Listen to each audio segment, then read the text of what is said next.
to justify their own actions, to act as if it's not going to shorten their lives. Greg, calm down, my guy. I think you're just missing the point.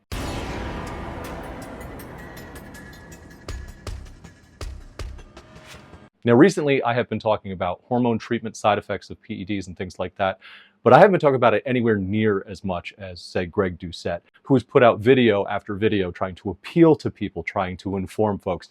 And I think that he is doing a lot of good there. I think that as a channel as big as his contribution is vital towards that conversation. And I want to make it abundantly clear. I do not want to be part of the drama economic culture of fitness influencers, of YouTube video creation. It was very profitable. It could have been even more profitable. I demonetized all those videos in the past. I put them away. I don't want anything to do with that. What I am doing here is addressing an idea that I think was just egregiously missed. I'm attacking the idea, not the person. Now, I'm a public figure. So is Greg. So is everybody that we're going to talk about in this video today. Being on the internet invites response. But if you get upset about somebody responding to something that you've said, you're kind of a douchebag. So what I mean to say there specifically is, I don't care if somebody responds to my video. I've had people make video responses before. I've even had them outright lie about what I said, what I was trying to do, who I was trying to defend, and why. I never got bent out of shape out of that. And I don't think anybody should be bent out of shape over anything that was shared here. So Greg Doucette as a person, as a content creator, is kind of polarizing. Most folks either love him or hate him. Me, honestly, I'm kind of meh on the subject. He's got a really important role in this discussion. He has some other things that he says that I really agree with and resonate with me.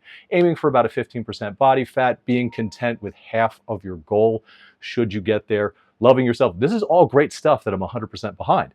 But he has other opinions that I don't think very highly of and wouldn't go to him for advice on. With the steroid talk, he's a man who has an enormous amount of personal experience. He's made some bad decisions. He's faced those consequences. And in recent years, he's turned the page. He has turned on a dime, really, from what he used to be saying compared to what he's saying now. And I think that he's doing good. I just think that in this one particular instance, he took the wrong thing from the video. So I'd like to talk about that. Like Menno Henselmans, you ever heard of this guy? Statistical researcher, highly knowledgeable, expert on the subject. And guess what the answer is? It doesn't. It doesn't shorten your life. So for starters, all of this is initiated by an Instagram post that Menno Henselmans put out a while ago talking about a study that showed the life expectancy change or shift in elite athletes compared to the normal population if they were using steroids or other PEDs. And how Greg feels about this is that sharing that information is detrimental to the conversation at large because it's going to be used as an excuse that people just take to justify them using that. What I think he missed is information is not inherently bad. Vilifying information because it is inconvenient to what we are trying to teach people or share with people is short-sighted. At the end of the day, it's just not what the study says. It doesn't actually say at any point, steroids don't have side effects, steroids don't negatively affect your health. It just makes, in my opinion, a bad comparison that's not terribly useful. But no one is speaking the truth except for Coach Greg. Dude, I gotta tell you, I hate it when people act like this. I don't know if it's a joke. I don't know if you actually believe that you're the only one who's telling the truth of the matter, but this constant, even playful self-aggrandizing actually undermines any point that you would make or share, in my opinion. It's great for entertainment. It's great for causing clicks and rage-baiting engagement. But the fact of the matter is, you're not the only person who's telling the truth. Everything that Menno said was true. It was objectively true from his perspective, and everything that you said is true to how you feel about what he said. Lack of evidence that doping is harmful to the health of elite athletes. Now, I will agree, if you only take that summary line, that description that's in the Instagram post, there is room for people to abuse that and to misuse that for their justification. You have a point there. The data is not inherently for or against steroids. So what does it actually say? When you look at the top athletes, it seems that the exercise and the better nutrition compensate for the health risks from using steroids. I don't really think that's a compelling argument for anything. It is a point of data that we can use and we should use. I think the point of it is, in order to offset the ramifications on your health, the deleterious effects of using PEDs for something as stupid as getting bigger and stronger faster, you need to have elite level genetics, elite level lifestyle, training, and nutrition just to live a little bit longer. That's a valuable point. That's the thing that we should be focusing on, not the opportunity for people to avoid, having to justify harder or looking for a reason. People are going to make those excuses, and in the absence of having an excuse, they're just going to do what they want anyway. It hasn't stopped anyone ever. We should not be afraid of information. I think it is a silly position to take.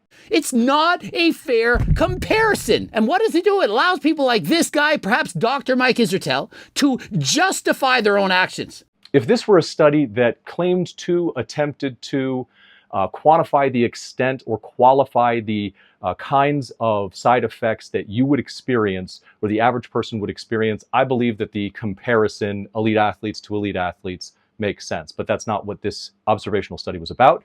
It is not its purpose. It's not its conclusion. So I think being upset and claiming that it should have been, or insinuating that it should have been through our arguments, is just, it's missing the mark, and it's not actually helping anything here. And so to me, this video, highly irresponsible. You're calling me out that my videos are responsible. I agree. Some folks are going to use this as an excuse like they would use anything else in order to justify their use. I see the danger. I hear your argument. I just don't think it's any more useful than the study is. On a bit of a sensitive point, I'm not trying to start a fight with you, Greg, but you're just as responsible. You've done things like this in the past. I remember seeing a video from you called Top 5 SARMs about 3 years ago. I looked it up, and you do in that video kind of everything that you're claiming that Menno is doing. And I put together the top 5 that I think are the best, okay? Right at the beginning of the video, you say, hey, this is objective, don't listen to me, don't do things you're not supposed to do. First of all, I am no doctor. Do not, and I repeat, do not take any advice from me. I'm an absolute moron and know nothing about anything, okay? So whatever you decide to do, that's on you. It's not on me. So don't start writing stupid comments saying I'm promoting this and that. I'm not promoting nothing. I'm saying this is the top 5. Not that you should ever do it. And then you go ahead and you list your best 5 SARMs. Now, my problem isn't that you made that video years ago before you changed your behavior. My problem is it's still up, it's still monetized, and you haven't really done anything about that. I'm not going to bring up that stuff that happened in 2012 that Menno did in his response video. I thought that was kind of a cheap shot. That happened, you did your time, you turned over a new leaf, you've been accountable for it, you've talked about it in your community, on your channel. I don't think that's a problem. I think that was a cheap shot. I think that was a low blow, and it was unnecessary, even by internet standards, even by social media standards. But what I will say is, if you're going to go and you're going to tell people that they have a responsibility, that they should be accountable for the effect that they're going to have, you should hold yourself to that. You should point some of that energy towards yourself. Well, sometimes the truth hurts, and you gotta have the stones to deal with it. I know that I did that when I said I want to take a step away from drama content. I don't want to be attacking people anymore for profit and then maybe putting out a little bit of good information wrapped up in basically an attack ad against other freaking creators that I happen to disagree with. I demonetized all of those videos. I put up a video talking about why I demonetized them, and I left them up for an entire year so people could continue to hold me accountable if they wanted to. They are now unlisted so that people will stop watching them and asking me to make more of that content.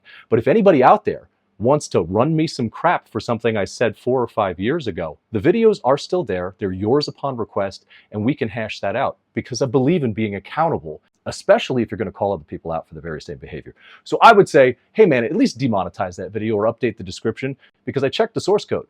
It's still monetized, my dude. Intelligent, perhaps smarter than Coach Greg. He has a PhD. I only have my master's. I was tempted to just respond to this part of the video that he is. But what I really want to say about that is, I remember like the first time that I'm aware that you guys ever debated on any level was on Omar Isuf's channel, where you guys talked about the scientific process. And I think that he did a very good job of establishing that he does know more about how science is applied to exercise physiology, how that science is used. And I think you were left saying, I don't know a lot. But that said, you are still right about where he's at in his life, what's going on, and honestly, in my opinion, what he should do. I worked with addicts. I'm not just coming from a standpoint of, I think PEDs are bad and people are abusing them and it's not in the interest of your health and wellness. I agree with you on all that stuff. But I worked every day with addicts in Ohio. I helped them rehabilitate. I was part of a program that happened over 6 months that would take them from, possible incarceration to having their own job, having their own apartment, and successfully extricating themselves from that cycle of addiction. As smart as Mike is, and as much as he knows about the dangers of using steroids, he still continues to do so. I see the signs, and I think you have a few really fair points.